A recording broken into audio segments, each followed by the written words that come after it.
Welcome to Allie's Attic, where you never know what kind of surprise you'll find in my attic. I'm your host, Allie, and today my surprise guest is one that I am so excited about having, and it took me forever to get him, Brendan Fletcher. Hello, Brendan. Hey, what is up, Allie? I'm hard to track down. You are. You're a busy guy. So tell us... Well, I'm glad to be here. Thank you for having me. Oh, anytime. Now, tell us a bit about you, Brendan. Sure. Well, where to begin? I guess in terms of like how I got into music, I would say I've always been a fan of music. It wasn't really until middle school that I actually started to play music. My brother Steve was in a band, and I saw him play at the talent show, and I was in the crowd, and seeing the response that he got, playing for just a packed auditorium in some middle school, I was like, I have to do something, to be a part of this. So basically, I asked him, I was like, dude, can I, please be in your band? I was 3 years younger than him, and he was like, as long as you learn the songs, you can be a part of the band. And I think my mom had a lot to do with convincing him to, let his younger kind of dweeby brother into the band. But I learned all the songs. I locked myself in the room, learned all the songs, and joined the band. And from that moment on, I really was just addicted to playing in front of people. And I've always felt like, playing music was the only thing that I could really do to express myself. And I've always been kind of a little more on the introverted side. Like, once people get to know me, I kind of come out of my shell a little more. But music is kind of helped me bypass all of that, like, awkward, getting to know people. It's just kind of like I'm putting myself out there, and people like it or they don't like it. But it's really helped me just kind of be true to myself. And so I've been doing that. I picked up an acoustic guitar at age like 16, and didn't really start actually singing until about 16, like seriously singing until about 16.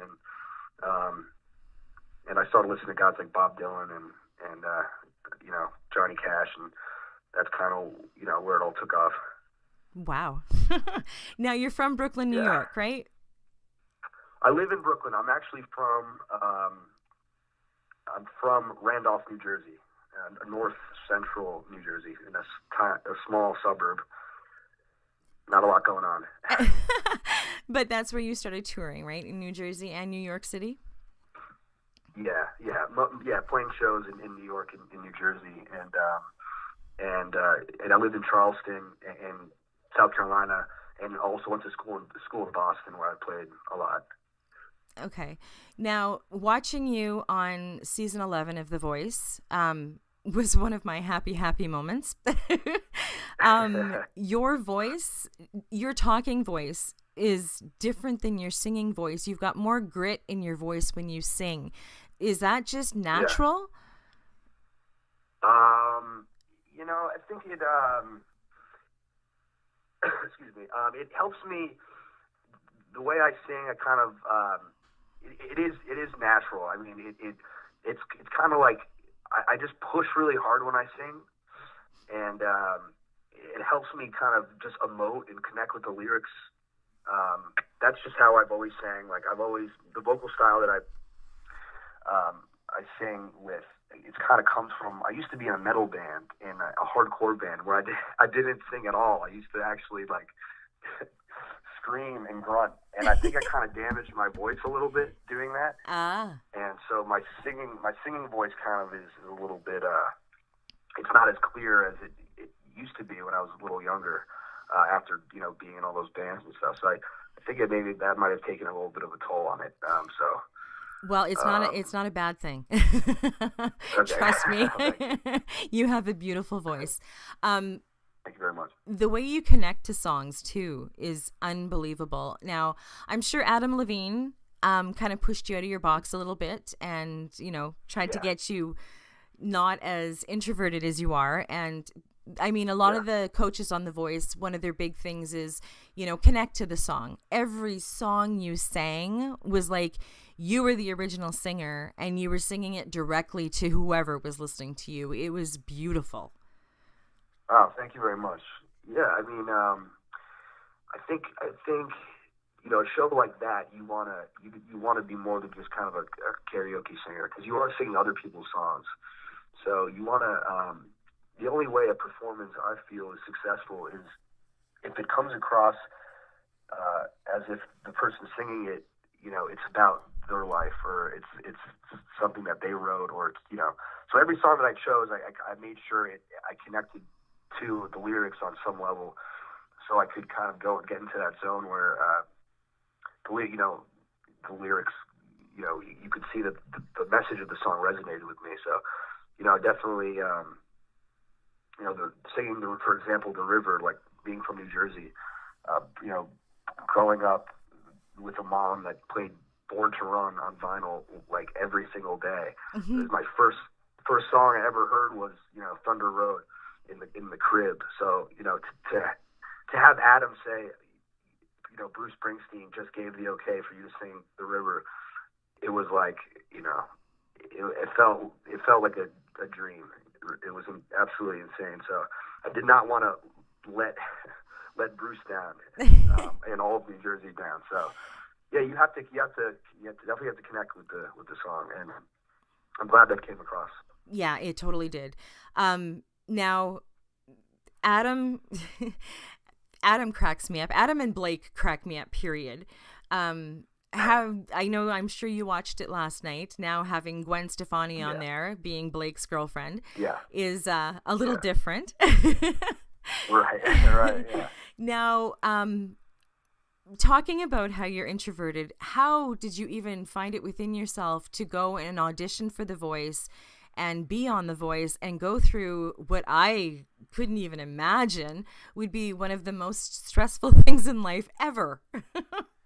Oh, it was pretty stressful. Yeah, it was definitely stressful. I mean, for a while there were a lot of people telling me that I should try out. And actually, when I was 18 years old, I stood in line with my girlfriend at the time in the Meadowlands in New Jersey to try out. It was just like a 95-degree day. The line was about 6 hours long. We were there for a long time, though, and the line didn't even seem to budge. And I was like, you know what, there's no way I'm going to, out of all these people, be, chosen to go on to whatever next step of this competition is. I mean, like, this is something, this is something for a handful of people, lucky people. So I just kind of I was kind of down on myself, and I was like, let's just go home. So I never tried out. And then it kind of was just always a chip on my shoulder for the longest time. And, I decided to, just give it another shot. I went to Philadelphia, stood in line for another 5 hours. Meanwhile, there are, the girl in front of me is singing Etta James, Better Than Etta James. The guy behind me is singing, just warming up, singing like Michael Jackson. He sounds exactly like Michael Jackson. I'm in between these people thinking, oh, here it goes again. Like, there's no way that I'm going to stand out. But I'm so glad that I decided, to go through with it. Because every point after that, it felt like you get to the point where you're like, all right, I'm kind of playing with house money. To use a gambling term, it's kind of like you don't have anything to lose. I was, working at a bar, not making very much money, and playing at, open mics for no money. And it's not like, the worst. What would, what's the worst thing that could have happened? So I'm glad I stuck with it, for sure. But there were times where I was on stage, facing a camera that basically represented 1 million people, and I could feel like the feeling in my hands and feet just go away. It was pretty nerve-wracking at times. Yeah, I couldn't imagine. I know I talked to Josh, and Josh says he just kind of, he doesn't get stressed out or anything. But watching you guys up on there. Josh is a machine. Josh is a machine. He's the man. You know what? I don't know. He says that he doesn't get stressed out, but I don't know if he's very good at what he does in terms of like playing live. I envy his ability to kind of just go up there and bite the bullet, which is, or at least he does a good job of masking it. But I don't, whichever one it is. But yeah, he's a good dude. Yeah, he is a good dude. He's funny. Yeah. Now, your rendition of Cyndi Lauper's True Colors went to number 2 on the iTunes overall chart. And my favorite song, because I'm a huge fan, The Whipping Post by the Allman Brothers Band hit number 1 on the iTunes rock chart. So that says a lot for your ability right there to be able to go number 1 with one of the Allman Brothers songs. Oh, man. I mean, and when the craziest part about that whole thing, that whole experience was, getting tweeted at by Dwayne Allman saying, oh, I'm sorry, not Dwayne Allman, Greg Allman, saying, well done, brother, he said. And I was like, oh, my God. This is crazy. I mean, my idol, saying that to you. Wow, that would be awesome. Now, where do you want to go from here? Like, I know you're gigging. I know you're gigging with some of the Voice alumni, which is awesome. But where do you want to go from here? I think mainly, I want to obviously do this professionally, and I want to. I'm not gonna. I already quit my job. I'm kind of putting all the chips in on this dream. I wake up every morning, ping shows and writing songs. I think there's really no right way to do this to become a professional musician, or to become kind of like in the consciousness of people, of the popular music. I mean, that's the goal. You want to, be on the radio. You want to tour the world and play these big venues, but you got to do it one step at a time. And I think, Adam, we had a good conversation. He basically just said, make sure you record something that you're proud of. Do as many interviews and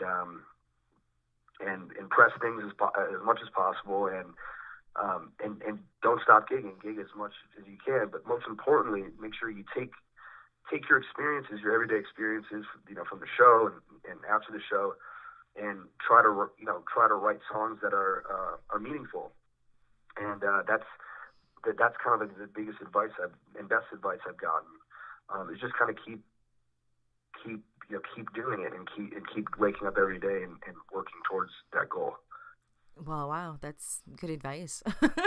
Now, yeah. Speaking about the advice that Adam gives you, just my curiosity, do you keep in touch with him? Does he keep, giving you pointers or helping you out in any way? Adam, I have his number. He told me that the line is always open. But I want to make sure I want to have something that's like tangible, that I'm really proud of, before I kind of, go to him and get his advice. Because he's a busy guy. He has his own career to worry about, and I just don't want to nag him just yet. But we've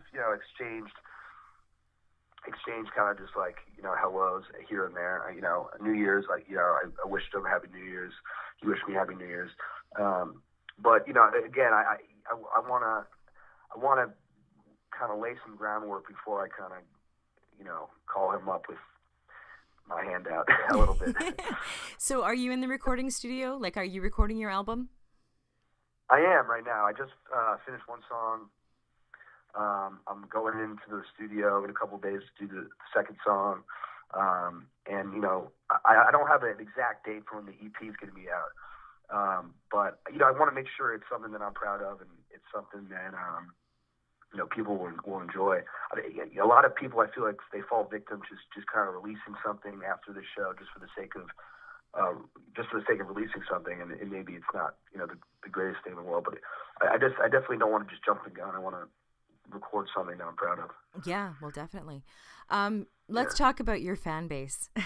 Your fan base is unbelievable. The support you have, unbelievable. From the Fletch fam and all, like, unbelievable. You could just sit at home and they would make you a star. I know, it really is unbelievable. I mean, the Fletch fam is they are the nicest, most supportive group of people I've ever met, and without them, they actually motivate me to do better. I'm like waking up and I'm like, oh man, I'm kind of slacking right now. I gotta because I never was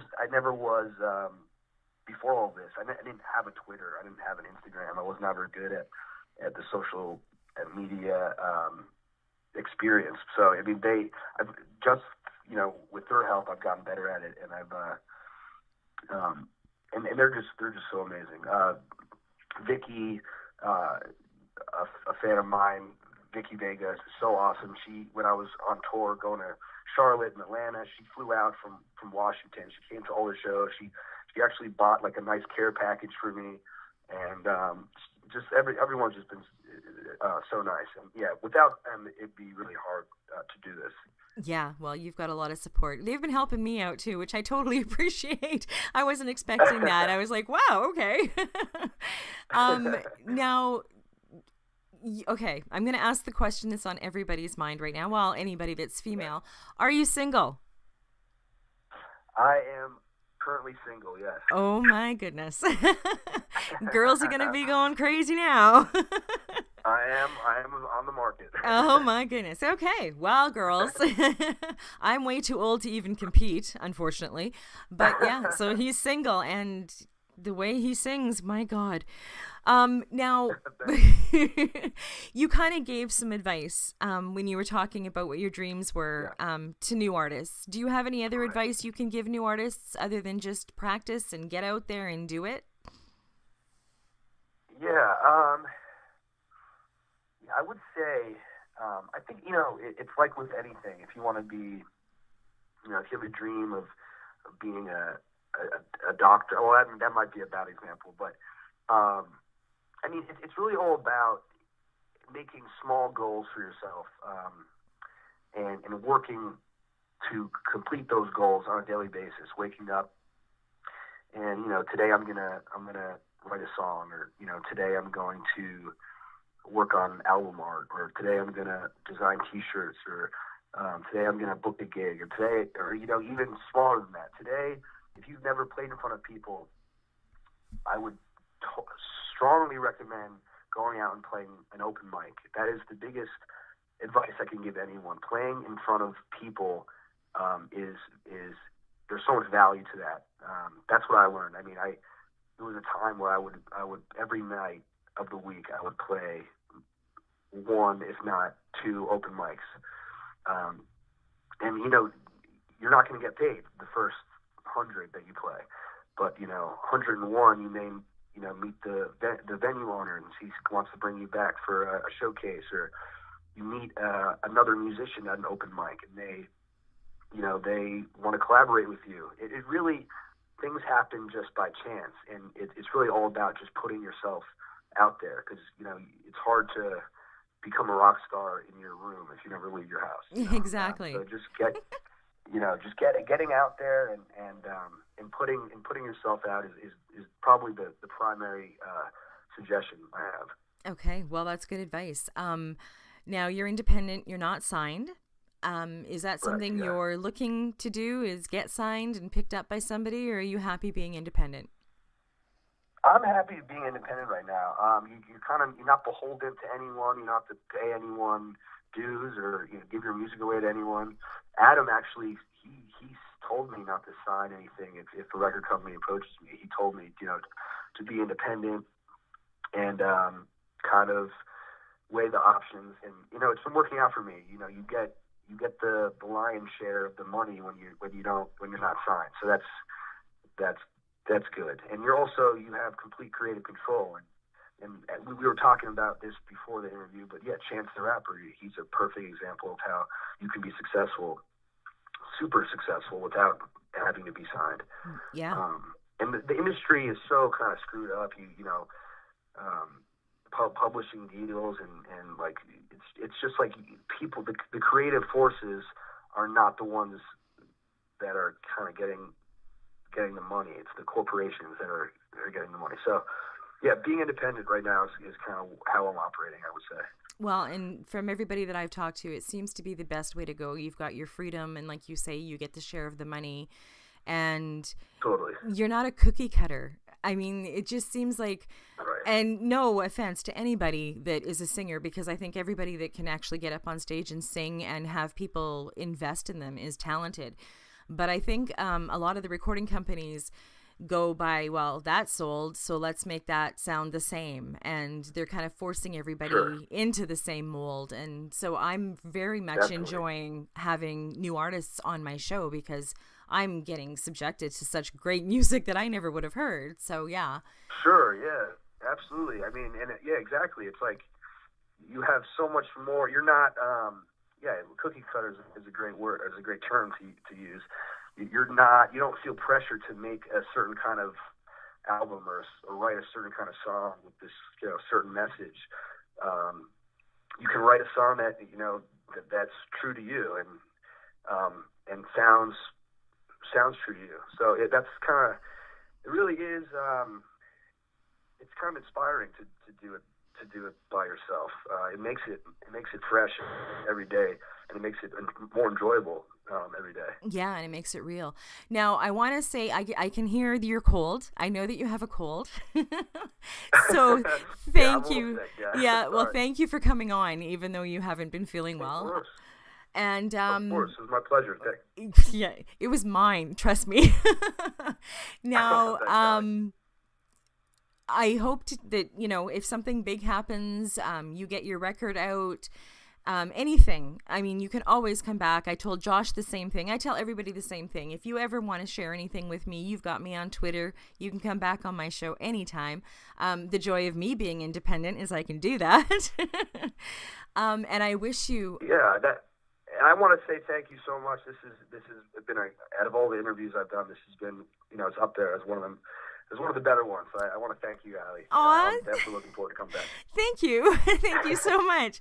Now, where can people purchase your music? I'm sure everybody that streams music, you can get your music from, right? Well, this is the thing. Right now, I currently don't have anything on Spotify or iTunes, which is a horrible thing to say as an artist. But once the EP is out, it's going to be on all of those platforms. So within the next 2 months, I will have a lot of content coming out. Just if you follow my website, BrendanFletcherMusic.com, and follow me on Facebook and Instagram. Just look out for the shows, and I'll keep everyone updated in terms of when the music will be out. But it will definitely be on all those platforms within the next couple of months. And we'll be watching for it. And I'll be putting your website up on my website so people will know how to find you. Now, if you want to hear Brendan before his album is out, you can go on YouTube and you can watch every song he sang on The Voice. So you'll get your fix of Brendan Fletcher. So, Brendan, I want to say thank you so much again for coming on, and I wish you all the best. And I mean, I'm going to be following you constantly, just because I love your voice, and I know you're going to go far, and it's just going to be unbelievable to watch. So, the best of luck, and thank you so much. Thank you, Allie. It was my pleasure. Thank you very much. And thank you for joining me on Allie's Attic. Keep checking my website because you never know what kind of surprise you'll find in my attic. Cheers.